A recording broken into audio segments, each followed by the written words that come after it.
Bonjour à tous, merci pour l'organisation de cette journée. Je travaille au sein du groupe de recherche en économie territoriale à l'Université de Neuchâtel et je vais présenter aujourd'hui quelques éléments de ma thèse que je termine actuellement. Thèse qui s'intitule Mise en scène et valeurs territoriales, tourisme et développement régional dans les Alpes suisses. Cette thèse est le résultat d'une recherche qualitative portant sur 3 études de cas, Montreux, Fin-Haut dans la vallée du Trian et Zermatt. Et pour cette présentation, je vais introduire quelques éléments conceptuels pour montrer en quoi Montreux est un cas particulièrement intéressant au regard des enjeux du développement de très nombreuses régions en Suisse actuellement. Il s'agit d'aller au-delà d'une définition assez restrictive économiquement parlant du tourisme pour prendre en compte l'ensemble des enjeux de la mobilité des consommateurs aujourd'hui. Alors, je ne vais pas rentrer dans les détails qui sont détails théoriques qui sont propres à l'économie territoriale, mais je vais simplement introduire quelques aspects pour qu'on comprenne l'un des enjeux centraux de cette recherche. Alors, théoriquement, les régions se développent grâce à des activités économiques exportatrices. Il y a quantité de modèles qui se penchent sur l'organisation des territoires, l'organisation de ces activités, le rapport à la ville. Qu'est-ce qui va stimuler l'exportation, qu'est-ce qui va, comme on dit, contribuer à la compétitivité des régions.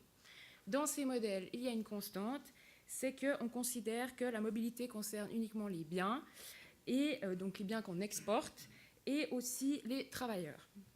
Mais on suppose que les personnes qui sont là pour travailler, elles consomment sur place. Et en termes de dynamique d'urbanisation, les services et toute autre offre pour la consommation s'adressent donc aux locaux. Et donc, ici, j'ai mis l'exemple de La Chaux-de-Fonds. Donc, typiquement, l'industrie horlogère, historiquement une ville qui se développe essentiellement sur la base de l'exportation de l'horlogerie, donc, et toute une série de services à la population qui se développent uniquement à destination des travailleurs locaux. Les régions touristiques ont toujours été considérées comme des cas particuliers, puisque l'exportation dépendait de la mobilité des personnes, donc ce n'était pas finalement des biens qui étaient exportés qui amenaient du revenu dans la région, mais le fait que des personnes extérieures viennent dépenser sur place. L'urbanisation en ces lieux a concerné donc d'une part les externes, mais aussi ensuite a répondu à une demande locale, historiquement à partir du moment où les locaux ont eu de plus en plus de pouvoir d'achat.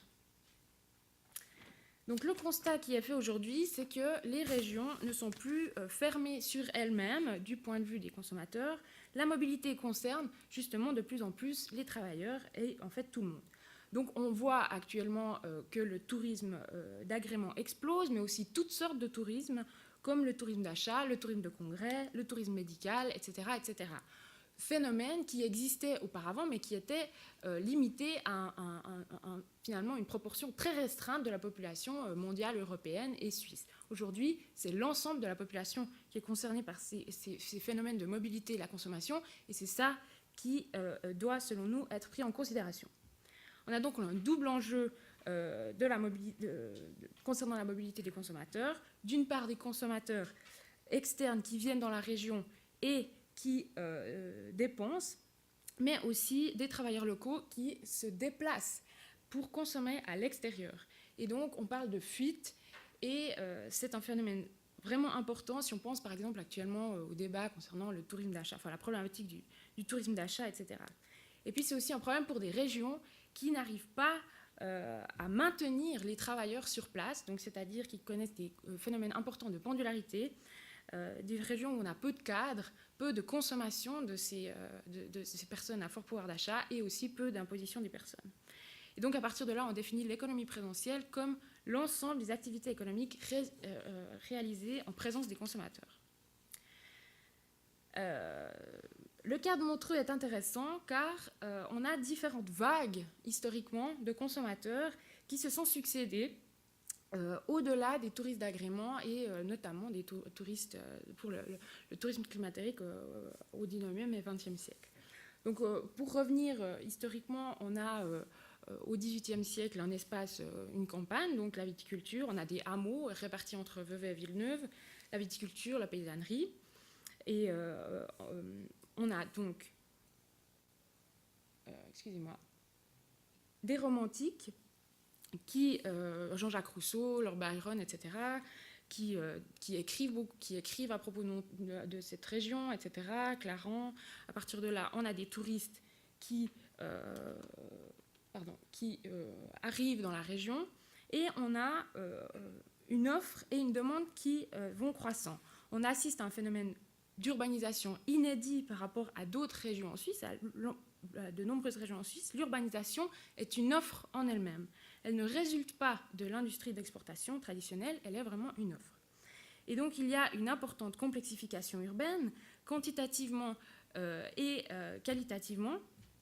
Et on est au bord du lac à Territet, Clarence, Vernet, etc., mais également à Caux, Glion, les Avants, etc. En 1914, on a 17 000 habitants à Montreux, plus de 80 hôtels. Concrètement, les habitants, les bâtiments, les activités, les commerces ne servent pas, contrairement à d'autres endroits, à ce que des travailleurs de l'industrie y vivent, mais bien à attirer des consommateurs à fort pouvoir d'achat. Le second phénomène d'urbanisation repose sur la croissance du pouvoir d'achat des habitants dès l'entre-deux-guerres, mais surtout à partir des années 50. Même si, en raison de la crise durant l'entre-deux-guerres, le pouvoir d'achat des locaux est faible, il y a de plus en plus de locaux qui dépensent des revenus, par exemple, pour les infrastructures de loisirs et aussi pour les infrastructures de transport.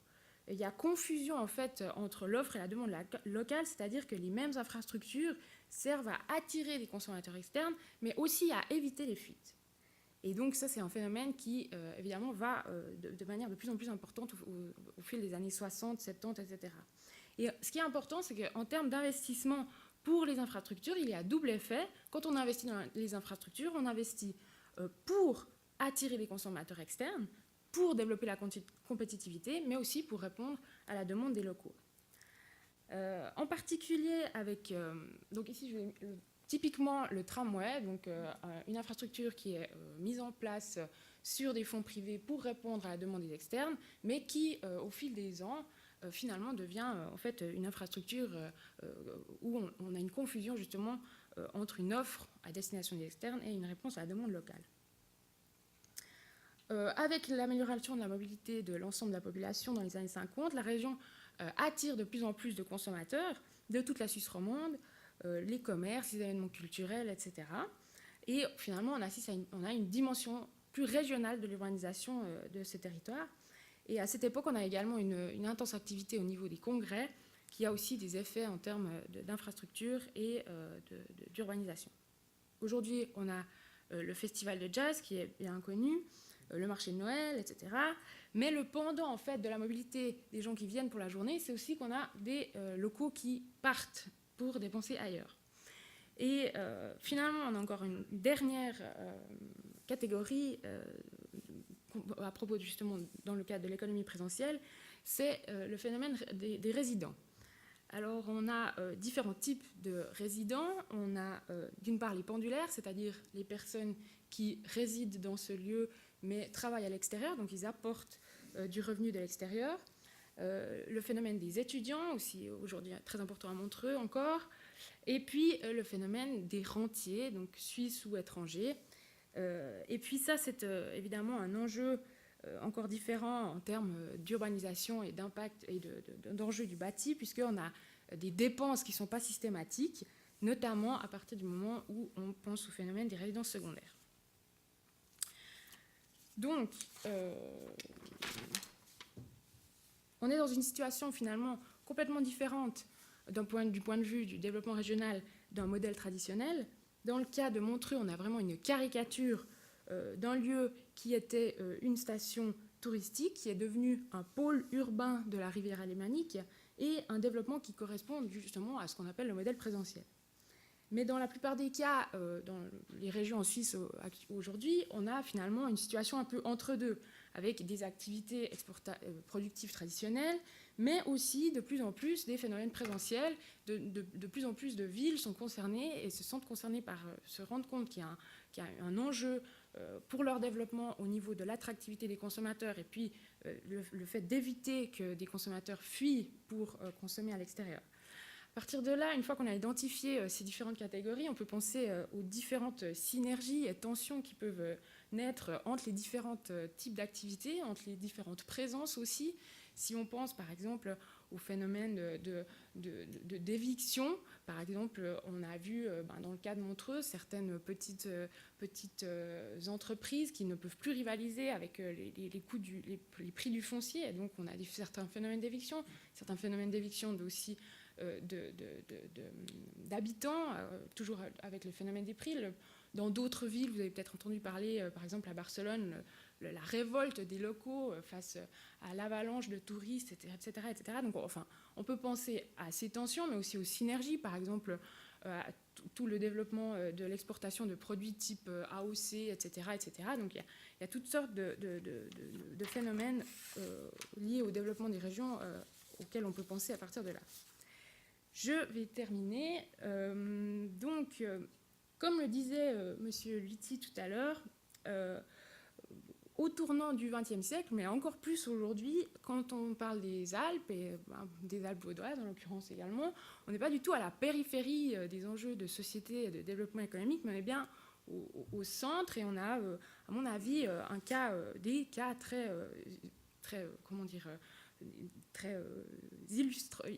qui illustrent bien les enjeux auxquels on doit faire face. Je vais juste souligner 3 points. Donc, d'après nous, les enjeux de l'économie présentielle reposent sur l'importance de la qualité de vie, de l'environnement, la dimension culturelle pour le développement, sous peine d'avoir des fuites et un manque d'attractivité des consommateurs. Ensuite, l'importance de l'ouverture vers l'extérieur, concrètement l'accessibilité, mais aussi au niveau des capitaux, attirer les capitaux au bon moment, notamment pour les infrastructures lourdes. Et puis, enfin, l'importance de la gouvernance locale pour la régulation du marché aussi, et notamment du marché de l'immobilier. Donc, au niveau historique, on voit là une grande différence. Et en tout cas, en ce qui concerne Mika, j'ai pu voir une grande différence, notamment à Zermatt, puisque, comme vous le savez, par exemple, au niveau institutionnel, la bourgeoisie est à Zermatt et dans d'autres communes valaisannes une institution encore très forte et un acteur très important dans le développement. Voilà, je vous remercie de votre attention. Merci. Pour le reste, je ne commente pas. Il y a des questions, on a un peu de questions, on a un peu de temps pour les questions.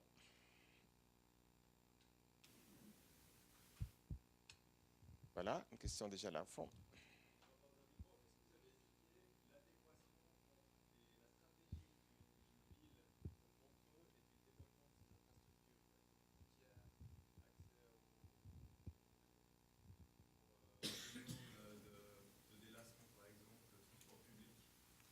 Donc, en fait, ce qui est intéressant, c'est que toutes les périodes sont différentes. Et puis, comme l'a souligné Giuseppe tout à l'heure, on a vraiment au XIXe siècle l'importance de ces acteurs privés qui prennent part dans la construction des chemins de fer, la construction des routes, etc., etc., etc. Puis ensuite, on a une forme de relais en fait qui est pris par les acteurs publics. Après, il y a toujours moi, ce qui m'a le plus frappé à Montreux, c'est dans les années 50-60, vraiment la primauté de l'enjeu du développement du tourisme, notamment par l'importance des congrès, puis la convergence en fait de l'ensemble des acteurs locaux qui œuvraient en fait dans le même sens pour le développement d'un certain nombre d'infrastructures et notamment des infrastructures de transport, etc. Quand il y a eu l'autoroute, donc en 1970, c'était vraiment un soulagement incroyable, vu qu'auparavant tout le monde passait par la route du lac, donc c'était vraiment un bouchon continuel. Et à partir du moment où il y a eu l'autoroute, il y a pu avoir d'autres organisations qui servaient en fait le développement, l'organisation des congrès, etc., etc. Encore des questions? Voilà, Antoine Guizin. Mais je me demandais, on voit qu'il y a des étapes et que différentes époques peuvent correspondre à différents défis. C'est vraiment une question difficile, mais quel serait peut-être le défi du futur? Est-ce que ça va être le travail à distance et puis des nouveaux modes de fonctionnement qui vont changer encore les besoins, l'offre et la demande? Ou est-ce que vous voyez des grands défis qui arrivent maintenant ou qui vont peut-être nous... Si on prend l'exemple de Montreux, par exemple. je pense que personnellement, je donne vraiment un avis. L'enjeu, c'est d'avoir vraiment des personnes sur place. C'est-à-dire là, il y a certaines statistiques suite à Alex Weber qui sont sorties sur en fait, les présences effectives des personnes par rapport au logement, etc., etc. Donc je pense que l'enjeu maintenant, parce que la valeur du foncier a tellement augmenté que en fait, le risque, c'est d'avoir des investissements sous forme dans le patrimoine, si on veut bien, dans le patrimoine immobilier, sans qu'on ait les présences des personnes sur place. Puis finalement, on voit bien que la vie culturelle, la vie au quotidien, le risque, c'est de voir un peu cette vie s'en aller. Je veux dire, à part en été où il y a vraiment une vie avec le festival, etc., le risque, c'est d'avoir la perte des petits commerces, la perte des petits restaurants, etc., etc. Phénomène que si vous promenez à Montreux, tout le monde peut s'en rendre compte. Donc, à mon avis, l'enjeu, c'est de lutter contre ces phénomènes de pur investissement dans le patrimoine pour, en fait, garder la valeur territoriale au-delà de sa pure valeur financière. Pour avoir une vraie présence, une économie vraiment présentielle et Exactement. non pas d'absents qui sont là que pour investir. Bon, le cas qui peut se généraliser à beaucoup de régions des Alpes suisses et ailleurs. Est-ce qu'il y a encore une dernière question dans la salle? Si tel est le cas, je vous remercie encore. Et il est maintenant temps de prendre une pause jusqu'à 10h40. Vous avez